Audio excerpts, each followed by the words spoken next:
आज मुसलमानों को, खास करके पसमानदा तबके को, तमाम सियासी पार्टियों ने नकार दिया है। कोई उनको देखिए ऐसा है जावेद साहब और जो भी आपके दोस्त साथी हैं शादाब वगैरह साहब हैं, मुसलमानों को आज जो है हर पॉलिटिकल पार्टीज ने मतलब एक तरह से मनवादी पुंजवादियों की इतना उन्होंने तरह तरह के नैरेटिव जारी कर दिया गया है कि आज जो है मुसलमान को जो है दोयम स्वयं दर्जे का बाशिंदा बना के रख दिया गया है। और इसका वजह यह है कि मुसलमानों के पास कोई बहुत ही मजबूत तंजीम नहीं है, मजबूत तहरीक नहीं है, मजबूत क़यादत नहीं है। और अब रहा सवाल, आप जो सवाल कर रहे हैं कि नकार दिया है, तो देखिए ऐसा है कि ये नेशनल पार्टी जो है, नेशनलिस्ट पार्टी, ये कांग्रेस है। कांग्रेस ने आप देखेंगे कि इनके बीच के जो बहुत ही कदावर नेता थे, मौलाना अबुल कलाम आज़ाद जैसे लोग और हसरत मोहानी, और उसके साथ साथ में बिहार का इलेक्शन हो रहा है। बिहार के अंदर देखिए कि भाई अब्दुल कयूम अंसारी और गुलाम सरवर और उसका गफूर साहब और मौलाना प्रोफेसर बारी साहब, ये तमाम लोगों को जो है उन्होंने यहाँ तक कि फ्लैग से और अपने एजेंडे से निकाल दिया है। और उनको जो है पसमानदा का और ख़ासकर मुसलमानों को वोट चाहिए, जो बिहार के अंदर 20 से 22% है। वजह प्रॉब्लम ये है कि आज जो है मुसलमान बहुत काफ़ी बिखरा हुआ है, इनके पास में कोई मुश्तरका एजेंडा नहीं है, इनके पास में कोई कॉमन एजेंडा नहीं है, कॉमन आइडियोलॉजी नहीं है। आप देखेंगे कि मनवादी पुंजवादी तत्व अनासिर वो किसी भी पॉलिटिकल पार्टी में है, उनका एक ख़ास एजेंडा है जिस पे कि आरएसएस काम कर रही है। वो अपने एजेंडे को नहीं छोड़ते। उसी तरह से मुसलमानों को भी चाहिए कि वो किसी भी सियासी पार्टी में हो, अपने एजेंडे को लेके चलना चाहिए, उस पर बात करना चाहिए। और अब रहा सवाल जो आप सवाल करना चाहते हैं कि पसमानदा को क्या करना चाहिए, उनको आबादी के तनासब से उनको टिकट मिलना चाहिए। मैं आपसे बार बार आप लोगों से कहता हूँ जावेद साहब कि भीख जो है अगर मांगोगे तो भीख भीख की तरह मिलेगा। हक को छीना जाता है, आपको अपनी डिमांड करनी पड़ेगी। अगर मैं ये नहीं दोगे तो हम तुम्हें गाड़ देंगे, अगर ये नहीं तो हम ये भी नहीं करने देंगे, हम नहीं तो तुम भी नहीं। और पसमानदा के अंदर देखा जाए तो अंसारी बिरादरी है, कुरैशी है, रैनी है, सैफी है, मंसूरी है, ये लोग बहुत विलफ है। और ये लोग जो है जहनी तौर पे दिल दिमाग से ये पसमानदा है, इनको असर्ट करना चाहिए, उनको रोड पर उतरना चाहिए और अपने हक की लड़ाई जो लड़ना चाहिए। सिर्फ व्हाट्सएप पे बैठ के, कमरे में बैठ के मांगने से और बातें करने से नहीं होगा। क्योंकि बड़े बड़े जो रहनुमा है वो कोई सवाल भी नहीं करते हैं किसी भी पार्टी ये से। आपने देखिए जावेद और सादाब से बहुत इंपॉर्टेंट सवाल कर रहे हैं। मुस्लिम समाज का जो बुद्धिजीवी वर्ग, जो पढ़ा लिखा तबका है, जो सब तरह से विलफ है, मुस्लिम क़यादत को क्वेश्चन करना चाहिए कि आप जो है मान लीजिए कि कांग्रेस पार्टी में है और कांग्रेस पार्टी में रह के आपने ये मुद्दे को क्यों नहीं उठाया। आप समाजवादी में है, आप जो है आरजेडी में है, जेडीयू में है, आप इसकी आवाज़ क्यों नहीं बुलंद कर रहे हैं। ये एक तरह से देखा जाए तो सभी के सभी जो है स्लीपर सेल्स का एक तरह से पड़े हुए काम कर रहे हैं। इनका खुद का अपना मकसद है, जो मैं पहले भी अपने स्टेटमेंट में कहा हूँ कि आज मुसलमान जो है अपना जो है 4 फैक्टर्स है, बहुत इंपॉर्टेंट फैक्टर्स हैं। नंबर 1 जो है मोहब्बत है, दूसरा तिजारत है, तीसरा मसलहत है और चौथा ज़रूरत है।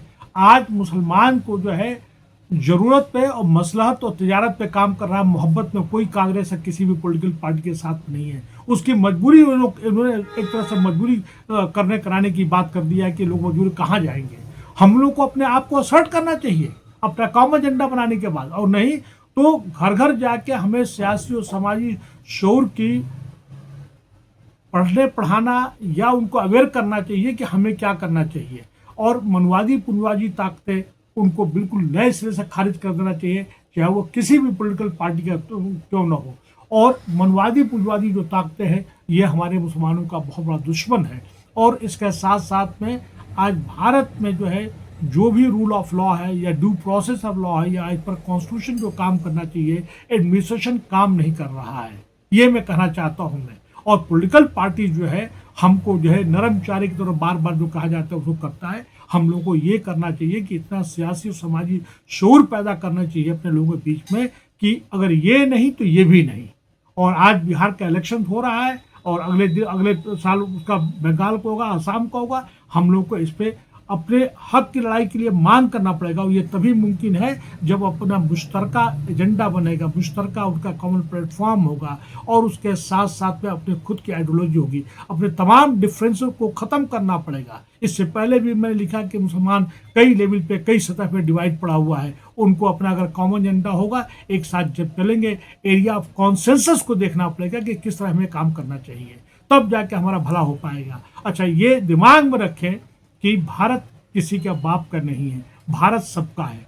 और भारत में जो अगर देखा जाए तो मैंने आपसे पहले कहा कि जो मनवादी पुंजवादी ताकतें हैं, उनमें उनके एजेंडे में हो गया है कि अगर माइनॉरिटीज को, खास करके मुस्लिम्स को और उसके साथ क्रिश्चियन को, बुद्धिस्ट को और उसके बाद SC ST को अगर इनमें हम कंट्रोल कर लेंगे तो कहीं न कहीं भले ही जो है डिजोरे तौर पे, कानूनी तौर पे ये हिंदू राष्ट्र ना बन पाए, लेकिन वर्चुअली जो है ये कि हिंदू राष्ट्र बन जाएगा और यहाँ पे कास्ट सिस्टम लागू हो जाएगा, मनुस्मृति लागू हो जाएगा। और इसी पे ये लोग काम कर रहे हैं। आज उन्हें बड़ी दादागिरी के साथ में देखिए आप 100 ईयर्स का जो RSS अपना 100 साल मनाया जा रहा है और उसके साथ साथ उन्होंने जो है एक सिक्का जारी कर दिया। ये तमाम जो है हमारे मुजाहिद आज़ादी हैं जिन्होंने जंग आज़ाद में कुर्बानी दिया है, ये उसका तौहीन है, उनकी एक तरह से इंसल्ट है, मैं ये कहना चाहता हूँ मैं।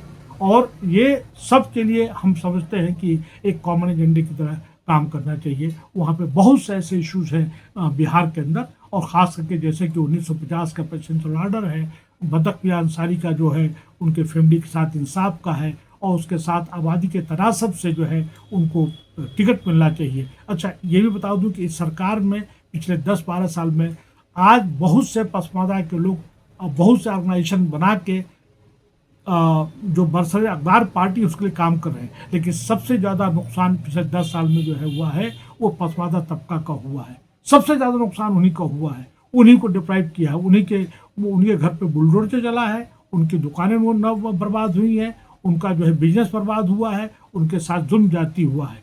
कुल मिला के ये मैं कहना चाहता हूँ कि पसमानदा हो या फॉरवर्ड तबका हो, मतलब अपर कास्ट हो, सबका एक मुसलमानों का एक ही कॉमन एजेंडा है, उनको इस पे काम करने की जरूरत है। और ये जो फॉरवर्ड बैकवर्ड के जो है उसको दूर रखना, ये है, इसे है, लेकिन इसको दूर रखना पड़ेगा, तभी जाके कामयाबी मिलेगी। जी जावेद साहब, बताएं, आप कुछ कहना चाहते हैं? शॉर्ट में आपने ये कहा कि बिहार चुनाव है, इसमें सबका कॉमन एजेंडे पर काम करना है, वो दीगर मुद्दे जो आपने बताए, यही पैगाम है आज का। हम भाई मुश्तरका अगर एजेंडा नहीं होगा, प्लेटफॉर्म नहीं होगा, उसके साथ साथ में अगर कॉमन एजेंडा है तो कैसे काम पड़ेगी? इस पर काम करने की जरूरत है।